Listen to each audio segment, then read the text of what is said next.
Students, welcome back to the next lecture. So students, maybe you are thinking that, sir, I have learned all the relations related to the flotations, all the conditions, principles of flotation.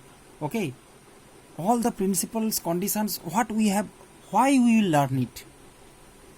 Maybe you are thinking that, sir, why we will learn this, all these principles, all these relations?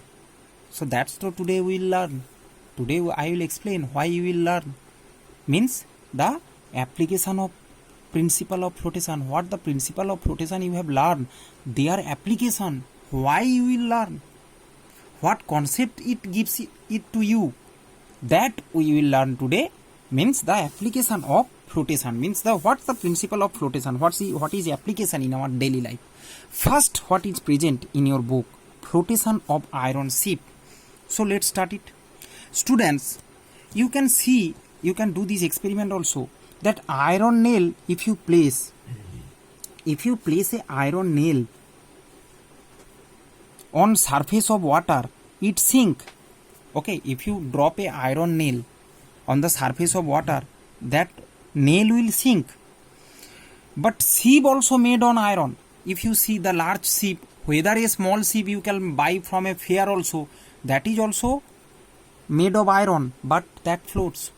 Why it happens? A nail will sink, or a small piece or ball of iron will sink in water. But if that ball will just beaten into sheet and just beaten into, converted into a ship, that will float. Why these things happen, students? So let's start. Let's explain. So students, you know that we can explain through the density or through by using weight also. Okay, see, a body will float. When the body will float, if the body's density is less than or equal to the density of water. Okay, here for the iron, density of iron is much more than the water. So density of the body is more. That's why it is sink. You know that density is body is greater than density of water. That's why the body sink. Another one thing, what you can say? You can also say that the water displaced by this body, if the water displaced by, if this is a nail, water displaced by this nail and this ship, water is much less than its weight. Okay, it can't displace more water. More water it will displace, more upthrust will be there. You can see that more water it will displace, means more volume, means more upthrust. As you know, upthrust is equal to density volume V rho G.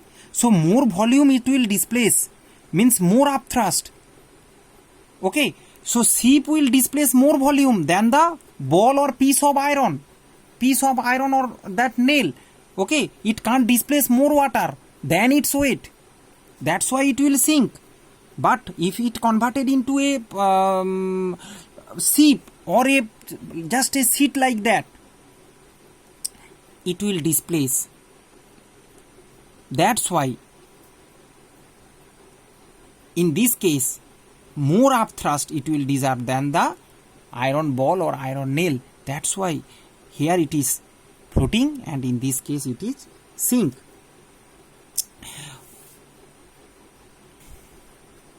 Students, according to your book also you can explain it in other way. That means for ship means large empty space. If this is a ship, large empty space contain air and makes its volume large. Volume become large. Volume large means, here you can watch the equation. Volume large means more upthrust. Students, if upthrust more, the body will float. If any body is getting more upthrust, if the ship is in the water, more upthrust means it will float more, means more upward pressure. Okay, so that's why large empty space, large volume, average density. So large volume means large upthrust. Or you can say it, large volume means average density is less. As the volume increase, average density becoming also less. means its density become less. Okay, density less and volume increase, which is favorable condition for the higher upthrust, and the body will float. I think student you can understand, and come to the next condition. Next condition, you can see a loaded ship submerged more while an unloaded ship less submerged. A ship more materials in it, it will more submerged, while less materials means less unloaded, it will less submerged, means it will, if this is water level, you can see it is up to this water level, this the ship this much load up to this portion, means it will up to this water, and if it is unloaded, there is nothing inside the ship, means it will float above. Why these things happens, student? You easily describe. Okay, as its weight increase, in this case W increase, weight increase means it will displace more water it will displace, means it will sink more, but here its weight is W, weight very less. Okay, so as its weight is less, it can't displace more water, that's why it will float above than the loaded ship. Okay, I hope you can understand. Now come to the next. A ship begins to submerge more as it sails from sea water to river water. See it. From sea water to river water, when from sea to river a ship enter, okay, begins to submerge more. Why?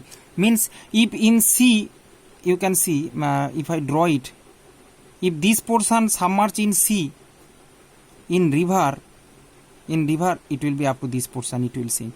Why this happens? If this is sea water and this is river water, student, its density is more density means more upthrust. Here the upthrust is more. You know that rho c means density of sea water, rho of sea water, and rho of is greater than the rho of river water, means density of sea water is more than the density of river water. Students, more rho means more density, means more upthrust. You can see upthrust, more density, more upthrust. Okay, so hence in sea upthrust is more than the river as the upthrust is less, so the ship begins submerge. When it will enter from sea to river, it will little bit submerge in river.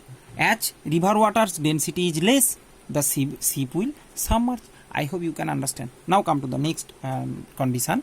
Here a unloaded ship is filled with sand at its bottom. At its bottom means if a ship is unloaded, there is nothing materials inside it, no goods, so there is sand. You have to keep some sand in your ship to make a stability. Why, students? You can easily understand why. Because if the ship is unloaded, more volume is to more for a ship, and if there is no materials inside it, what happens? The upthrust produced, that will make a imbalance in that ship. Okay, if the load is not there in that ship, so what happened? Imbalance takes place, because upthrust will to pulling it upward. So if air will blow, that ship will go anywhere, it will take by the air. Okay, so because the weight is so less, as if is unloaded, so weight of the ship will be very less than the upthrust. As very less, so it will totally float on the water, and the equilibrium is there, but as if a little bit air will blow, the equilibrium will not, it will break and it will just blown away the ship here and there. That's why to maintain a proper equilibrium, little bit sand have to keep. Okay, sand or stone filled in the lower portion of the ship to maintain a proper balance on the water.